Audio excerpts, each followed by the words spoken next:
कर्मचारियों की हाजिरी हो या वेतन, हाफ डे हो या नाइट ड्यूटी, सबका रखो पूरा हिसाब। पूरे स्टाफ को मैनेज करो एक साथ एक ही ऐप पर। डाउनलोड पगार खाता।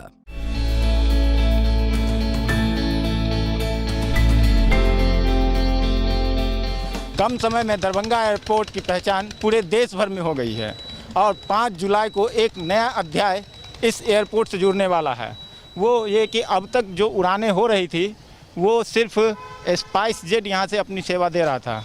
अब नए रूट पर इंडिगो ने घोषणा की है और 5 जुलाई से दरभंगा से हैदराबाद और दरभंगा से कोलकाता, ये 2 रूट पे अपनी सेवा देने जा रही है।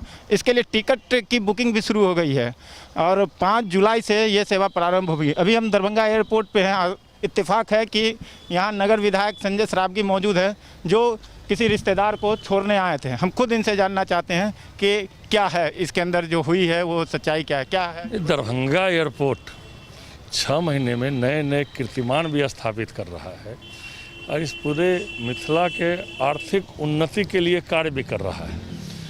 सभी विमानन कंपनियां जो देश की सुप्रसिद्ध विमानन कंपनियां हैं वो दरभंगा से लगी हुई है कि कैसे हमको उड़ाने का आदेश मिले। स्पाइस जेट लगातार 10 फ्लाइट चला रहा है अप डाउन मिला के। इंडिगो भी लगी हुई थी, तो इंडिगो को भी अनुमति मिली है हैदराबाद और कलकत्ता के लिए। और 5 जुलाई से जो है इंडिगो के विमान भी दरभंगा से उड़ेंगे और उसकी बुकिंग भी प्रारंभ हो गई है। तो कितना फ़ायदा मिलेगा इसको दरभंगा वासियों को? इसमें बहुत फ़ायदा मिलेगा। जितने फ्लाइट यहाँ मैं पूर्व से बताता आ रहा हूँ कि मिथिला के लोग राज्य के बाहर और देश के बाहर बहुत बड़ी संख्या में हैं। इसलिए आप देखे होंगे कोरोना काल में भी जब सारे हवाई अड्डा बैठ गए थे तभी अप्रैल में 45,000 लोगों ने जो है यहाँ से उड़ान और टेक ऑफ और उड़ान भरी है। और उसके साथ मई में 15 से 22 तक जो पूरे देश में पीक पर था कोरोना, उस समय 56 विमान से लगभग 7500 लोग जो है यहाँ उन्होंने सेवाएं लिए। तो इतनी बड़ी संख्या में लोग आवाजाही कर रहे हैं। और इंडिगो जो प्रसिद्ध कंपनी है वो भी अब यहाँ से सेवाएं प्रारंभ कर रही है। तो प्रारंभ कर रही है तो जब आपस में कंपटीशन होगा, तो जब आपस में प्रतियोगिता होगी तो अंततः लाभ पैसेंजर को मिलना है, चाहे रेट में हो, चाहे व्यवस्था में हो, चाहे और कोई साधनों में हो। और ज़्यादा लोग को जो टिकट बहुत ज़्यादा चार्ज हो रहा था, क्योंकि जो है जब बुक हो जाती थी तो अंत में जो कुछ बचे हुए सीट थे उसमें बहुत हैवी चार्ज करना पड़ता था।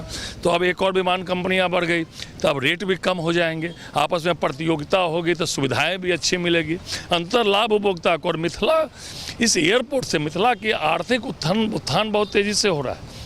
होटल में इंडस्ट्री हो, हॉस्पिटल इंडस्ट्री हो, चाहे और भी कुछ हो। इतने लोग 2 घंटे में हैदराबाद से, मुंबई से, दिल्ली से, अहमदाबाद से 2 घंटे में आ जा रहे हैं जो 3 दिन लगते थे। तो इससे बहुत आर्थिक समृद्धि भी आएगी और लोगों को सुख सुविधा भी मिल रही है। ये भी जानकारी आपने शेयर किया कि जो है नागरिक उड्डयन मंत्री जो है हरदीप सिंह पुरी दरभंगा पहुंचने वाले हैं। क्या है उनका योजना, क्या है? बड़ी सौगात भी जी निश्चित रूप से देश के प्रधानमंत्री ओजस्वी प्रधानमंत्री नरेंद्र मोदी जी का और नागर विमानन मंत्री जो हरदीप पुरी जी का है, उन सबका जो है ध्यान दरभंगा एयरपोर्ट पर है। क्योंकि जितने पैसेंजर की उम्मीद नहीं थी उससे बेसी जो है पैसेंजर यहाँ से आ रहे हैं। और मिथिला ऐसे अपने आप में भी मिथिला की एक अपनी गाथा है। तो इस माह जो है सब कुछ अगर सामान्य रहा तो देश के नागरिक उड्डयन मंत्री यहाँ आएंगे, यहाँ जो है कि व्यवस्था का जायजा लेंगे, कैसे टर्मिनल को और बड़ा करना है। 76 एकड़ ज़मीन का अधिग्रहण हो रहा है तो टर्मिनल कैसे बड़ा, हवाई पट्टी का भी विस्तार की योजना है। और नागरिक निर्माण मंत्री हरदीप पुरी जी को आप देखते होंगे ट्वीट आईडी फेसबुक पर पेज पे डालना लगातार, वो दरभंगा के जो एयरपोर्ट है, जो मिथिला का एकमात्र एयरपोर्ट है, उस पर ध्यान दिए हुए। तो जब आएंगे तो यहाँ सेवाएं बढ़ाने की बात होगी। सेवा के साथ साथ यहाँ यात्री सुविधा का जो अभाव है उस यात्री सुविधा के विस्तार पर भी बात होगी। तो निश्चित रूप से कुछ बड़ा होगा। और माननीय मुख्यमंत्री जी ने इसको अंतर्राष्ट्रीय एयरपोर्ट बनाने के लिए भारत सरकार को लिखा है। तो उस दृष्टिकोण से भी मुझे लगता है आएंगे तो निश्चित रूप से उस दृष्टिकोण से भी चर्चा होगी। तो जब बड़े लोग आते हैं, सरकार में काबीना मंत्री आएंगे तो निश्चित रूप से कुछ बड़ा होने वाला है।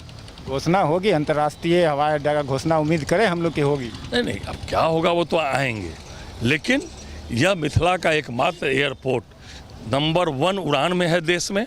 और इस कोरोना काल में भी जितने एरोप्लेन चलते हैं उसमें जितने यात्री सफ़र करते हैं उसका जो है अगर आप लीजिएगा तो देश का नंबर 1 है।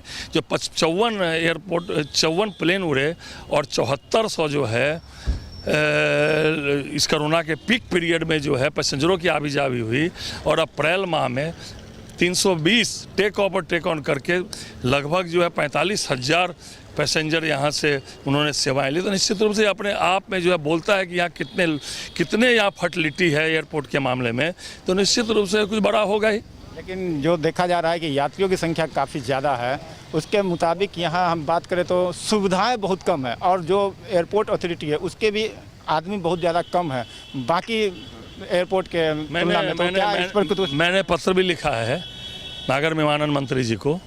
गया में 69, 196 पटना में, और देवघर का जो अभी चालू भी नहीं हुआ है तो वहाँ 12 जो है स्टाफ हैं एयरपोर्ट अथॉरिटी ऑफ इंडिया के। बागडोगरा चाहे झारसुगड़ा या और जहाँ भी है, दरभंगा के कंपेरिजन में जहाँ पैसेंजर बहुत कम भी हैं वहाँ भी यहाँ से दुगुने तिगुने जो है एयरपोर्ट अथॉरिटी ऑफ इंडिया के वहाँ स्टाफ यहाँ मात्र 7 है। तो हमने पत्र लिखा है कि इसको जो है यहाँ एयरपोर्ट अथॉरिटी ऑफ इंडिया के स्टाफ बढ़ाए जाए, और थोड़ा भी लो विजिबिलिटी होता है तो यहाँ जो है एयर सेवाएं बाधित हो जाती है। तो उसके लिए भी जो उपक्रम है, जो संयंत्र है, वो भी यहाँ तुरंत लगना चाहिए। इसके लिए भी मैंने उनको पत्र लिखा है। तो ये थे नगर विधायक संजय सरावगी, जिन्होंने बताया कि कैसे दरभंगा एयरपोर्ट को और ज़्यादा विकसित किया जाए, और आने वाले समय में अगर सब चीज़ ठीक रहा तो नागरिक उड्डयन मंत्री हरदीप सिंह पुरी भी यहाँ पहुँचने वाले हैं। एक साथ दरभंगा को दो फ़ायदे मिल सकते हैं। एक तो बड़ी घोषणा मंत्री जी की तरफ से हो सकती है, दूसरा सब चीज़ ठीक रहा तो 5 जुलाई से नई कंपनी इंडिगो भी दरभंगा से उड़ान भरेगी। प्रहलाद कुमार, दरभंगा, बिहार तक।